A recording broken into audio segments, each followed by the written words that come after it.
ধর্মনিরপেক্ষতা, উচিত অনুচিত, আদর্শ, নিয়ম সব যেন হিন্দুদের জন্য বাধ্যতামূলক হয়ে গেছে। আর এই ভারতবর্ষের, বিশেষ করে এই বাংলার বাকি ধর্মের মানুষরা যা খুশি তাই করতে পারেন, তাদেরকে বলারও কেউ নেই, দেখারও কেউ নেই। উচিত অনুচিত এই শিক্ষাটা দিয়ে দেবারও কেউ নেই, চোখের সামনে তুলে ধরারও কেউ নেই। কারণ আমাদের রাজ্যে আবার সেকুলারদের সংখ্যা বেশি। লক্ষ্মীর ভান্ডারের লোভে আমার বাংলার মায়েরা, বোনেরা, দিদিরা যে কি ভুল করে চলেছে সেটা এই বাংলার মানুষ কয়েক বছর পরে বুঝতে পারবে। তেমনি ইমাম ভাতার লোভে এই বাংলার ইমামরাও যে কি ভুলটা করে চলেছে সেটা এতদিনে তাদের বুঝে ফেলা দরকার। ইমাম, সেই বঙ্গীয় ইমাম পরিষদ, যার অধিকাংশ আবার এখন তৃণমূলের নেতা, সেই বঙ্গীয় ইমাম পরিষদের তরফ থেকে এবার সরাসরি হিন্দুত্ববাদী নরেন্দ্র মোদী সরকারকে বয়কট করে সব ভোট মমতা ব্যানার্জিকে দেওয়া উচিত, এমন একেবারে ঘোষণা করে দেওয়া হলো লিখিত নির্দেশ দিয়ে। বঙ্গীয় ইমাম পরিষদ, স্বাভাবিক ব্যাপার, ইমাম ভাতা পাচ্ছেন, কিন্তু যারা ইমাম ভাতা পাচ্ছেন তারা নয় মমতা বন্দ্যোপাধ্যায় সরকারকে ভোট দেবে, কিন্তু বাকিরা যারা ইমাম নয়, যাদের এখনো ইমান আছে, তারা কেন মমতা বন্দ্যোপাধ্যায়কে ভোট দেবে? আর যদি উল্টোটা হতো, যদি তারকেশ্বর মন্দিরের পুরোহিতরা এই রকমের ঘোষণা করে বলতেন যে নরেন্দ্র মোদীর বিজেপি সরকারকে ভোট দিন, মমতা বন্দ্যোপাধ্যায়কে একটা ভোট দেবেন না, তাহলে কি হতো, কি হচ্ছে সবটা শোনাবো আপনাদের।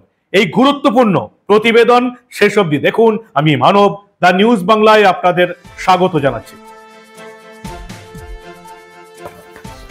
বঙ্গীয় ইমাম পরিষদের তরফ থেকে একেবারে নোটিশ জারি করে বলা হলো, হিন্দুত্ববাদী নরেন্দ্র মোদী সরকারকে ভোট দেবেন না, মমতা বন্দ্যোপাধ্যায় সরকারকে ভোট দিন। আচ্ছা, কোথায় লেখা আছে বলুন তো? এই ইমামরা একটু বলতে পারবেন যে কোরআনের কোথায় লেখা আছে যে চোর দুর্নীতিবাজদের সাপোর্ট করতে হবে, সমর্থন করতে হবে? কোথায় লেখা আছে যারা মুসলিম সংখ্যালঘুদের জ্যান্ত পুড়িয়ে মারে, বগটুয়ে, তাদেরকেই ভোট দিতে হবে? কোরআনের কোথায় লেখা আছে? যারা যোগ্য শিক্ষকদের চাকরি চুরি করে নেয় তাদের সাপোর্ট করতে হবে, কোরআনের কোথায় লেখা আছে? যারা গরিবের খাবার চুরি করে নেয়, ধান গম চাল চুরি করে নেয়, তাদেরকে সাপোর্ট করতে হবে, কোরআনের কোথায় লেখা আছে?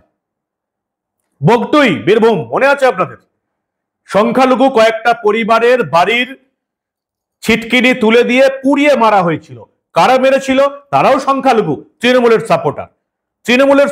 তৃণমূলের লোকেদেরই পুড়িয়ে মেরেছিল, সবাই ছিল সংখ্যালঘু। একটা প্রতিবাদ দেখেছেন এই বঙ্গীয় ইমাম পরিষদের তরফ থেকে? দেখবেন না, কারণ সেই অপরাধটা করেছিল তৃণমূল। আর এই বঙ্গীয় ইমাম পরিষদের প্রত্যেককে এখন তৃণমূলী। ইমাম ভাতা পাচ্ছেন, আপনারা জানেন এই ইমাম ভাতা নিয়ে কলকাতা হাইকোর্ট বারণ করে দিয়েছিল, হার হয়েছিল রাজ্য সরকারের, যে এভাবে রাজ্য সরকার ধর্মের পূজারীদের কখনো ভাতা দিতে পারে না রাজ্যের টাকা থেকে। মমতা বন্দ্যোপাধ্যায় সরকার মামলায় হেরে গিয়েছিল, কিন্তু কলকাতা হাইকোর্টকে বুড়ো আঙুল দেখিয়ে ওয়াকফ বোর্ড এবং অন্যান্য জায়গা থেকে ঘুরপথে রাজ্য সরকারের টাকা ফান্ডিং করে ইমামদের ভাতা দিচ্ছে মমতা বন্দ্যোপাধ্যায় সরকার।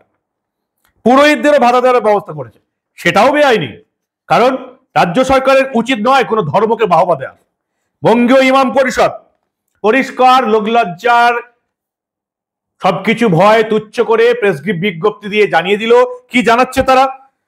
জানাচ্ছে বর্তমান ভারতবর্ষে হিন্দুত্ববাদী নরেন্দ্র মোদী সরকার ভারতের প্রান্তে প্রান্তে সংখ্যালঘু সহ বিভিন্ন সম্প্রদায়ের মানুষের উপর যে নির্যাতন, অত্যাচার এবং হত্যাকাণ্ড চালিয়ে আসছে, সেই সাথে সাম্প্রদায়িক দাঙ্গা লাগিয়ে চলছে এবং সন্ত্রাস রাজ কায়েম করছে। তারই প্রতিবাদে আমরা ইন্ডিয়া জোটকে, বিশেষ করে আমাদের বাংলার টিএমসি কে পূর্ণ সমর্থন করছি।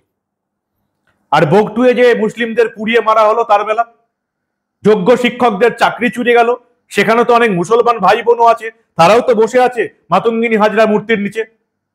রেশন দুর্নীতিকাণ্ড, গরিবের খাবার চুরি হয়ে গেল, ধান চাল চুরি হয়ে গেল।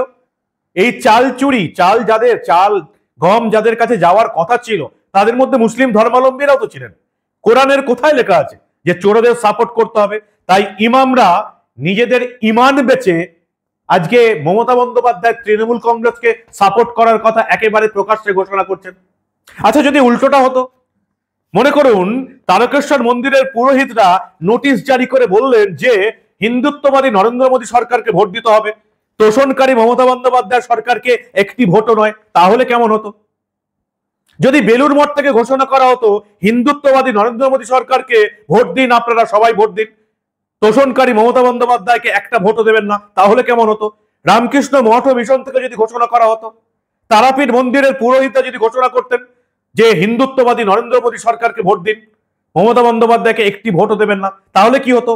তাহলে যেটা হতো, তৃণমূলীদের কথা ছেড়ে দিন, আগে রাস্তায় নামতো সিপিএম, সেকুলার বাহিনী, সিপিএম আগে রাস্তায় নামতো এবং বোঝানোর চেষ্টা করতো যে এই যে মন্দিরের পুরোহিতরা এরা ধর্মনিরপেক্ষ নন, এবং তৃণমূলীরা তাদের সাপোর্টে আসতেন।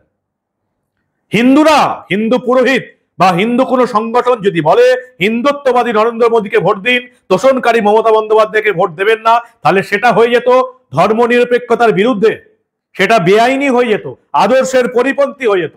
কিন্তু এখন বঙ্গীয় ইমাম পরিষদ চিঠি দিয়ে ঘোষণা করছেন যে নরেন্দ্র মোদী, হিন্দুত্ববাদী নরেন্দ্র মোদী সরকারকে ভোট দেবেন না, মমতা বন্দ্যোপাধ্যায় সরকারকে ভোট দিয়ে তার হাত শক্ত করুন। কেন ভোট দেবেন? ইমামরা ভাতা পাচ্ছে, এই রাজ্যের সাধারণ মুসলিম পরিবার কি পাচ্ছে? কিচ্ছু পাচ্ছে না। শিক্ষা দীক্ষায় উন্নতি হয়েছে? হয়নি। কি হয়েছে তাদের জন্য? ওবিসির মাধ্যমে 2 নম্বরই করে 2-1টা চাকরি করে দিলাম, তাহলেই এই রাজ্যে মুসলিমদের উন্নতি হয়ে যাবে? অত সোজা? এই তোষণ করে ভাতা দিয়ে ইমামদের গদিতে বসা যাবে, মুসলিমদের উন্নতি কি হবে? এই যে ইমাম ভাতা, কলকাতা হাইকোর্ট বারণ করে দেওয়া সত্ত্বেও পরিষ্কার বলে দিয়েছিল যে রাজ্য সরকারের ধর্ম নিয়ে চর্চা করা কাজ নয়, বা ধর্মীয় মানুষদের ফায়দা দেওয়ার কাজ নয়। রাজ্য সরকারের কাজ হচ্ছে পুরো রাজ্যের ডেভেলপমেন্ট করা। ইমামি হোক আর পুরোহিত হোক, কাউকে ভাতা দেওয়াটা এই রাজ্য সরকারের কাজ নয়। রাজ্য সরকারের কাজ নয় যে ঈদের সময় রেড রোডে প্যান্ডেলটা সাজিয়ে দেওয়ার।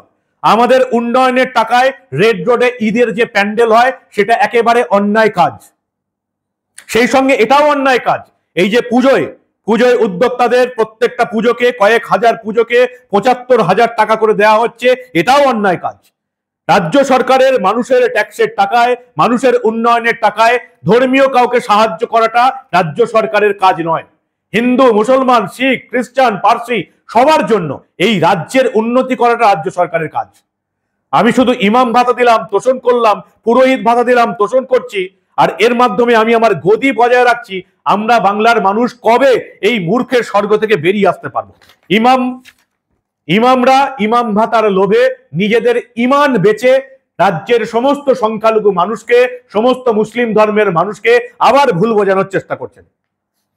কেন মুসলিম ভাই বোনেরা তৃণমূলকে ভোট দেবে? কেন দেবে? কি করেছে? ইমাম ভাতা দিচ্ছে বলে, কয়েক হাজার ইমামকে ভাতা দিচ্ছে বলে বাকি কোটি মানুষ, কোটি মুসলিমদের কি লাভ? কেন তারা ভোট দেবে?